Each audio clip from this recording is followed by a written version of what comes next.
Okay. Hi, everybody. David Wesley here, and we thought we were live streaming for a few minutes already, but apparently I missed hitting a button that said go live now. So my apologies. There were a number of people already in the live chat waiting for us, so thank you for your patience. So it's been a while since I've done a live stream, and apparently all I needed was a good enough reason. And that reason was a very special guest that we have, and that is Brian Doerksen. Many of you know Brian Doerksen's songs from his time in the Christian music world over the last couple of decades. Songs like Come Now is the Time to Worship, Hope of the Nations, Today, As for Me and My House, Fortress 144, I Lift My Eyes Up. The list goes on, and there's actually more stuff that I need to catch up on. Now Brian has an album of hymns. I know many of you love your hymns. You can go check it out at briandoerksen.com when we're all done. So it looks so far so good in the chat. People are hearing everything okay, and yeah, apparently we actually are live.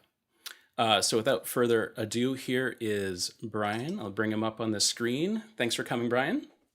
Great to be with you. Again. So we already had a bit of a lengthy conversation, Brian and I, when we thought that we were streaming live, but we don't want to go over that too much.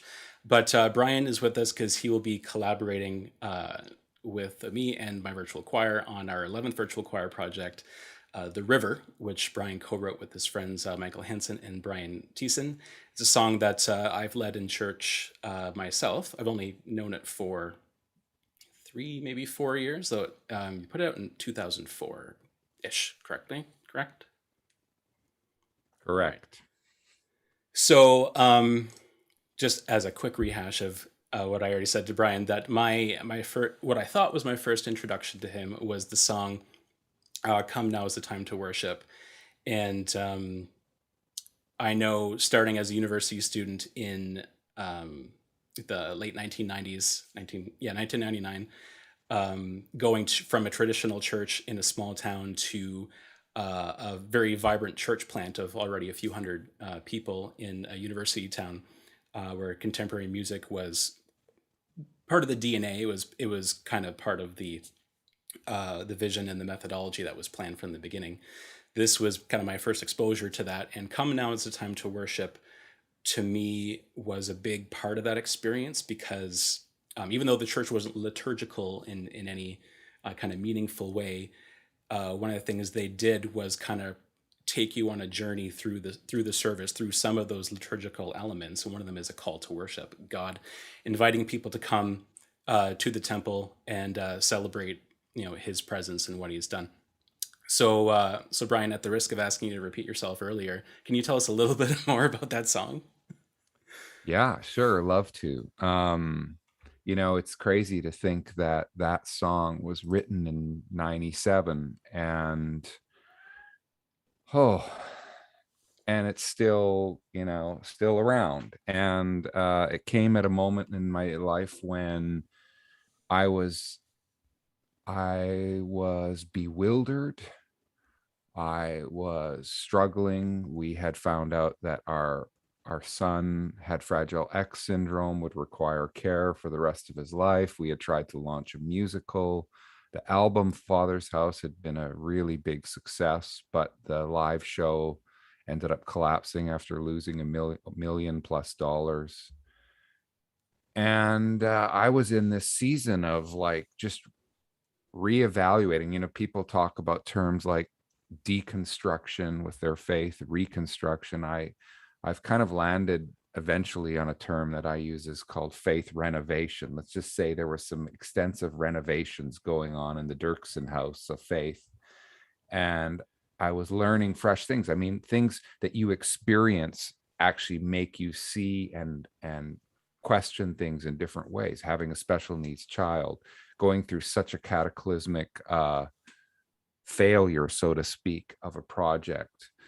And we had just moved to London, England, and I was walking on the streets of London one gray, ordinary morning, and I all of a sudden feel this presence swirling all around me, and it's like an electrical current, and it's like literally in my body, coursing out of my hands, out of my fingertips, and all of a sudden I start hearing the sound of this call. Come, now is the time to worship. And I remember looking up around looking around me going, now, you know, like I'm a mess. I'm like barely hanging on, and trying to navigate a new culture, all of that stuff. So that call came to me at a very poignant moment in my life when there was not a lot of certainty in my life. And that's why I wrote words like "come just as you are," "come bring him your heart," those kinds of words into that song. And I think maybe because of what's behind that song is one of the reasons why the song has resonated with so many people. And I think maybe you mentioned it also is a clear call to worship. It's like a take, okay, wherever you are, whatever it is you're going through, uh bring your heart now into this moment, into this place, and surrender your heart again to God and to love. Yeah, thanks for sharing about that. I mean, you hear it from songwriters where sometimes, out of these moments of confusion, God reminds you of, that He's the solid foundation that of your life, and it's so easy to forget that when so much else is going on. But when you strip, when, as Matt Rabin says, you strip all that stuff away, Yeah. and you simply come, um, that's when God can do His work. One other reason why that song during that point of my life was really helpful is that, as a teenager going to church, which was compulsory, um, in my family, going to this church in Waterloo, it really was "come just as you are." I had been used to people coming into church, and that's their pew. You don't sit there. Mm. People dressed in their suits, and there is a comfort with ritual and kind of formality, but in this new church, people wearing jeans. Some young men would be wearing hats. um, and that was very much expressed from the stage in terms of, respectful. There was a dress code for like the worship team, for example, but casual. But the message really was just "come what as you are." So Mm. it's funny how God can take a song like that and just, completely unrelated circumstances, like how people dress in church, and just kind of plant that in your brain as like a Mm. landmark in your life.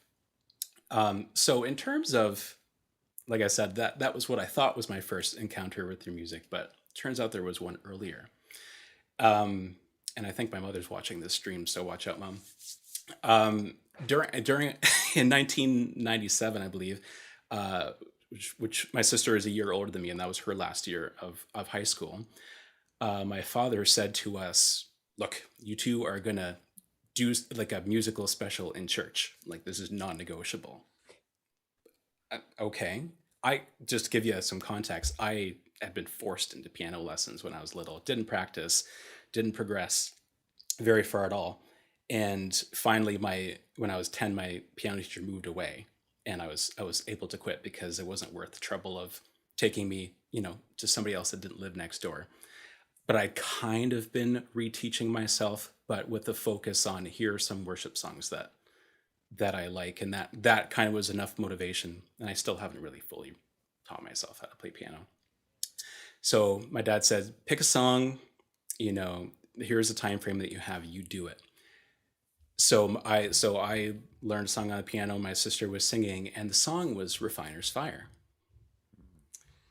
Yeah. So compulsory, my first compulsory performance of my life, and my first ever and last ever performance with my sister. Um, Very interesting. Can you tell me a little bit about that? Comes from an earlier time in your career, like, um, ahead of "comes now is the time to worship." Where were you at during that? Were you still in Abbotsford? And Well, what's interesting is you've picked basically the two songs that I have had these very profound, unique experiences birthing and writing. Um, this was September 1988. Okay, so on 8/8/88, Joyce and I Nice. became parents for the first time, and our first daughter, Rachel, was born. I was the young worship pastor at a church called Langley Vineyard. So, Langley, about 30 minutes west of Abbotsford. And, having a 1 month old daughter, if I get a lunch break, I'm not going to sit and eat lunch in my church office. I'm going to race home in my car and go see my baby daughter. So that's what I did. And I went home, went to see her, hugged her, had lunch there, and then headed back to the office to work. And as I was driving back to the office, I pulled up to a stoplight. I know exactly the intersection where this experience happened. And I had the same thing. I had this presence swirling around. It was a warm day. The windows were down on my car. Air was flowing through. It's just a swirling electrical current coursing out of my fingertips. And I start weeping. And I'm like, kind of like, God, why are you visiting me here at this traffic light? Like, what? And all of a sudden I hear it, purify my heart, let me be as gold. And as soon as I hear the word gold, it kind of fades away into like this kind of sparkly mist is gone. Come back, pure. And it starts again. And then this happens like 3 or 4 times, like just like, and I'm thinking about blessed are the pure in heart, for they will see God. I'm thinking about the other passage from, I think it's in First Peter, where he talks about this refining fire. And so then the traffic light turns and I have to drive, because there's cars behind me, and I'm kind of tears running down my face. And I drive back, park at the church, walk in. I look at the secretary and say, I'm not here. If anybody calls for me, I'm not here. And I go to my office, I grab my guitar, I grab my Bible, and I remember grabbing this huge, thick concordance. Of course, this is pre-internet. You can't just Google a Bible verse or whatever. And I go Yeah, back and I card find, catalog days. yeah, and I go back into some corner where nobody will find me in the building, and I write Refiner's Fire out of that experience. And that's the song that probably of mine is the first song. It's not the first song that I wrote. It's about 4 or 5, but it's the song of mine that kind of introduced my music to the church at large. Yeah. Some people in the comments have said that, in the live chat, have said that they absolutely love that song. And the thing is, something like that, the longer it's around, it kind of percolates, and it's one of those songs where if a worship leader were to kind of pull it out at like a spontaneous moment in a service, people might be able to sing along a cappella and just go with it. Yeah, Another good example of that is, I love you, Lord, yeah, yeah. and I lift my voice, and that's Mm, always nice to hear. Um, Churches have moments like that, and know that there's, especially for a songwriter, that you can be part of that moment in mm, different expressions of the body of Christ around mm. the world. And yeah, thank you for being a gift to the worldwide church, and giving us new ways to draw closer to God. But speaking of the live chat, something that I mentioned before when we thought we were on the air and weren't. Today's live stream is actually a fundraiser, or maybe I did mention it, but I'm going to say it again. In the live chat, there is a feature where you can do something called a super chat. Or YouTube always changes the terminology for this, but you're able to make a donation right in the chat, and this goes to a charity called Hope for Haiti, to help with relief efforts and just ongoing work in the country to help after the earthquake. And this is a charity with a long track record. They have boots on the ground in Haiti, employ Haitian nationals for this. And so far, we have $134 raised. just in the last few minutes. So just going through, thank you, Elizabeth Hall, one of my patrons, and Kevin Kim, who's from South Korea, a young man that's been in a few of my virtual choir projects, and some anonymous donations, $50, very generous, whoever you are. Those happened actually before the real stream started. And thank you, Wayno Guarini, one of my patrons, and another anonymous donation of £20. I don't know what the conversion rate is, but either way, it's generous. So one thing I want to ask you, Brian, is you've written songs, that have been taken up by the church, almost like a tree draws up water from the ground. Other songs seem more for your own creative interests and your own kind of personal spiritual journey. Can you tell us about, if there is a difference between writing songs that you want to be used by the church versus songs that are more of your kind of personal expression? Hmm. Well, that's a good question. And I think, I mean, often when you're writing these songs, you don't really know which one is going to kind of remain personal and which one will become more public. Because the thing is that even the songs that become public, like Refiner's Fire or Come Now's the Time to Worship, when I wrote them, they were deeply personal, right? So I was having this personal encounter, this personal experience. And you don't, I mean, obviously in one sense you go, okay, I can tell by the way what these words are, what it sounds like, this would work really well in sung worship, so I'm going to try it out because I had this powerful experience. But often you really you honestly, as a songwriter, often you really don't know.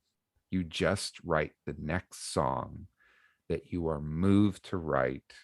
I describe it as you have this moment where you experience a gap, where you have this aha moment and you reach for a song to fill that gap. And if you can find somebody else's song, somebody else wrote the song, then you happily reach for that other person's song and sing that song to express what you want to express. And if you can't find a song, you have your songwriting assignment. The gap is your songwriting assignment. And every time you go through that process, it's deeply moving. And you feel like, that's why sometimes they ask songwriters, what's your favorite song? Right. And most songwriters will basically answer the last song I wrote, right? Because one of my theories is because as creative people made in the image of a creator, when we are creating, we are communing with our creator and with our purpose, right? And so it's invigorating. It's like you feel alive. And then you've had that experience, and then somebody comes along, hey, what's your favorite song? Oh, it's like I just wrote, I was actually chatting with somebody on the live chat about Trinity Western. I just did the worship set for their kickoff staff and faculty event a few days ago, and I wrote a new setting of the Philippians 2 Christ hymn, who was very nature God, who being in very nature God did not consider equality with God something, that whole thing. I wrote a new setting for that and I sang it. And so that song is just living in me now. And only those several hundred people that were at that event have heard it. But so it feels like my favorite right now because I had great experiences writing it and I had a great experience sharing it with a group of people. But yeah, then only time will tell. And by time, I mean decades, right? Decades, yes. And this is the thing. We live in a culture that's so of the moment, of the month, of the week, or whatever. Yeah. And you don't really know which songs are going to have that kind of staying power until you go through decades. Yeah, one of the arguments that I often hear from people in kind of the debate between hymns and contemporary worship, though people I find aren't very good at defining what the divide is that, oh, these are the ones that have lasted, so they're obviously superior. Well, Right. yeah, I suppose like any because we're still making hymn books. Um, you prune, right? You Yeah. take out the ones that yeah, maybe we can do better, and then you add ones that have already kind of stood a test of time of sorts of a shorter amount like a song like In Christ Alone that has made it into to hymn books. But what I would like to point out to people is that right now at this moment there are more songs being published and recorded like this year than you know from year zero to the year like 1950 or whatever. There's just so much coming out, and there's no way that you as one person can hear it all, judge it all, and categorically say, oh, no, the hymns are better, because there are people writing in the same style as hymn writers of the past, and people that do things in a different style but with equal theological depth and beauty of imagery. And again, yeah, time will tell Yeah. of what lasts. But to quote Vision from the Marvel movies, you know, something. Oh, and I'm going to mess up the quote, but it basically says that something isn't beautiful because it's permanent. Like there is a place for those ephemeral songs which are Hmm. here for a moment and pass away, and that's okay. We don't have to wait 150 years and find out which songs you know you can learn so that you never have to reteach new ones because they're going to last. Like sometimes you do need to sit in the moment. Mm. um, so we talked a little bit about your songwriting experience, but then going into the studio and performing those songs is a whole other kettle of fish. um, I know for me, like I consider you a real musician. I'm kind of a fake musician because I'm just on YouTube. I don't do tours. I've led worship at some conferences. I've done some small performances here and there. So I have to do everything in terms of writing arrangements. I'm my own recording engineer, my own video editor. So there's clearly limits to what I can do. And one of the big things is not having like a producer in the room, somebody that can just kind of steer you towards your best performance. Someone that can provide suggestions in the moment, because recording can be it's planned and spontaneous kind of all together. You've obviously have worked with some great people over the years to put together your projects. um, but who and in what roles have people been instrumental in kind of taking your the songs that you write on your guitar in your office to something like Fortress 144 with all the strings and the choir and all that? Well, I mean, I have to give a shout out to my main producer, Philip Jansen. What you're describing is so incredibly bang on, and I feel like I'm such a basic musician. I'm a person with a big imagination, right? So when I write these songs, I imagine some elements of the arrangement, but I can't pull them all off, right? Philip grew up in Germany. He grew up immersed in European culture and European music. German was his first language. Came back to his family was originally from Canada, came back to Canada in his late teens. So all of those things uh, play off his skill set, right? And then he just draws. He's an incredible listener. Plays his first instrument is drums, plays trumpet, plays keyboards, plays anyway, all of that to say is he's it's so amazing to have somebody else who's listening and who's helped drawing out. I'm pretty convinced that while there was life in the raw songs, it's and what you're doing too, which I so appreciate with the virtual choirs and the way you're presenting things. There's also something really important with how a song is produced and presented that helps capture people's imagination and makes them click, right? Like so yeah, it's team. It's really a team that makes it work. And I'm super grateful for Philip, for Brian Thiessen, who co-wrote The River that we're doing on this virtual choir, who's been my electric guitar player. And we were friends since we were 5 years old because Oh, nice. our dads were in the same gospel quartet together. So it's like we don't even have to say anything. We know what each other is about to do, almost what each other is thinking in a musical context. So all of those things contribute. Yeah, and part of the challenge of doing what I do on YouTube, initially at least, was that it's all, again, all by myself.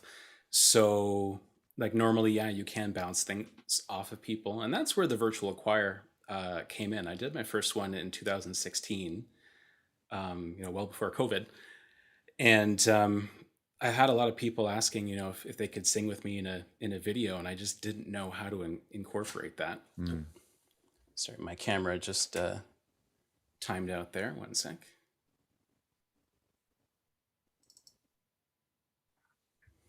Have to. This can be one of the challenges of technology here.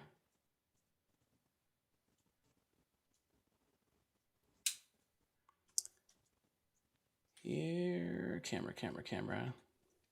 One sec. I'll just put you full screen so people don't have to see me scrambling.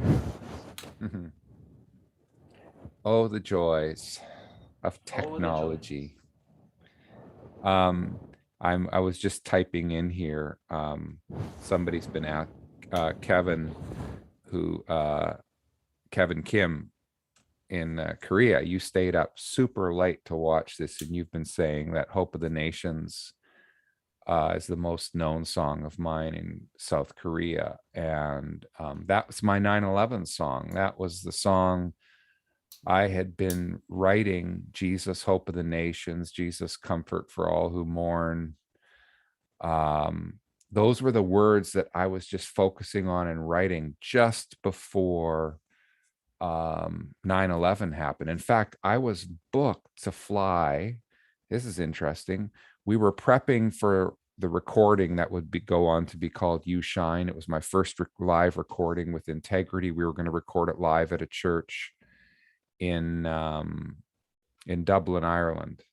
And I was booked to fly on 9/12 on September the 12th, uh, 2001. And just as I was prepping and I was finishing up the song selection and songwriting for that project, I had this idea, based on that scripture, and in his name, the nations will put their hope. And so I started writing, Jesus, hope of them, and I was writing the song, and I got the verse written, but I didn't have the chorus or the pre-chorus. And then 9/11 happened. And of course, my flight was canceled, and the whole world felt like was turned upside down. And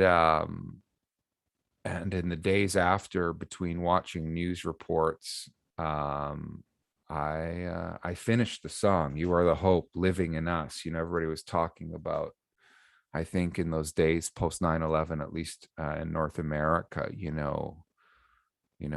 feeling like this sense of despair, and just really wanted to sing that hope isn't a feeling, it's rooted in a person. And yeah, so that there's a quick version of the story behind Hope of the Nations. So Kevin, that's for you, and staying up late in South Korea. Yeah, that also is one of my favorites. I wrote a brass band arrangement, Oh. well, like a quartet kind of thing, to go with that for a I think it was a Good Friday service, and that would have been in probably 2009. Yeah, so apparently the mirror is locked on my DSLR camera. So Brian, you can still see me because I have my backup webcam, but I can't bring that up for some reason. Ah, so now Um, they're just stuck with seeing so they're me just stuck with you. But and what I can hearing do, you. they can. Well, I'll do the split screen back, but they'll just see like the last dumb look on my face before my camera took a dive. Actually, so my other camera, my backup camera that I had, it actually died just before I was going to do it my test stream. So yeah, Here apparently we go. apparently we're cursed. So we're gonna, after the live stream here, we're gonna have a little private Zoom with my patrons, for which my webcam will work.